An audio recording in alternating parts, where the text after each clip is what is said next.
नुकताच महाराष्ट्र विधानसभेचा अर्थात मी ज्या ठिकाणी निवडणूक लढवली अशा 213 विधानसभा मतदारसंघाचा निकाल हा जाहीर झालेला आहे. निकालामध्ये एकूणच ईव्हीएमचा घोटाळा, ईव्हीएममध्ये झालेल्या छेडछाडी, त्याचबरोबर व्हीव्हीपॅट आणि या सगळ्या मशिनरीमध्ये टेक्नॉलॉजीद्वारे केलेला बदल, ह्या सगळ्या गोष्टी आता पुढे येतात. राज्यातले, देशातले, विदेशातले जाणकार या संदर्भात आपापली माहिती या ठिकाणी प्रसिद्ध करतायत.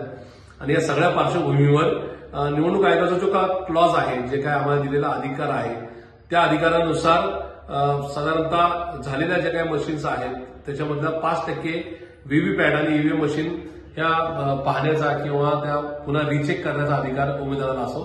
त्या अनुषंगाने माझ्या मतदारसंघामध्ये 532 बूथ आहेत. 6.25 लाख मतदार होता. माझ्याकडे 6 लाख साधारण 23,000 घरामध्ये 6,32,000 घरात मतदार होतं आणि 532 बूथ होते. त्यानुसार माझ्या वाटेला 27 बूथ आलेले आहेत, म्हणजे 27 मशीन आलेले आहेत.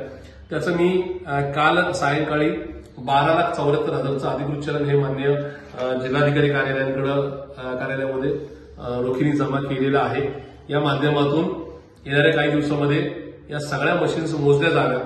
त्याच्यामध्ये कुठे छेडछाड झाली, व्हीव्हीपॅट आणि ईव्हीएम मशीनमध्ये तो आकडा सेम आहे का, या संदर्भामध्ये आणखीन काय नेमका चुका झाल्या, आमच्याकडे जे नवीन टेक्नॉलॉजीनुसार छेडछाडीचे जे काही नवे प्रकार आहेत ते सुद्धा आम्ही त्या ठिकाणी मांडणार आहोत. आणि मला खात्री आहे की याच्यातून सगळा घोटाळा निश्चित पुढे येईल. मला या संदर्भात माहिती नाही, पण राज्यातल्या बाकीच्या उमेदवारांनी सुद्धा आज शेवटचा दिवस आहे, या संदर्भात अर्ज केला आणि चलनाद्वारे आपली मागणी केली तर नक्की चांगलं होईल. पण एकूणच लोकशाही वाचवण्यासाठी, संविधान वाचवण्यासाठीचा आमचा हा लढा आहे. या माध्यमातून या सगळ्या यंत्रणेचा पर्दाफाश करण्याचं काम आम्ही नक्की करू, हे या ठिकाणी मी त्या सगळ्या यंत्रणेला सांगू इच्छितो. आणि ही लढाई इथपर्यंत थांबली नाही, ही लढाई रस्त्यावर पण करू आणि वेळप्रसंगी न्यायालयामध्ये सुद्धा दाद मागू, हा इशारा या निमित्ताने मी या सगळ्या चुकीच्या काम करणाऱ्यांना नक्की देऊ इच्छितो.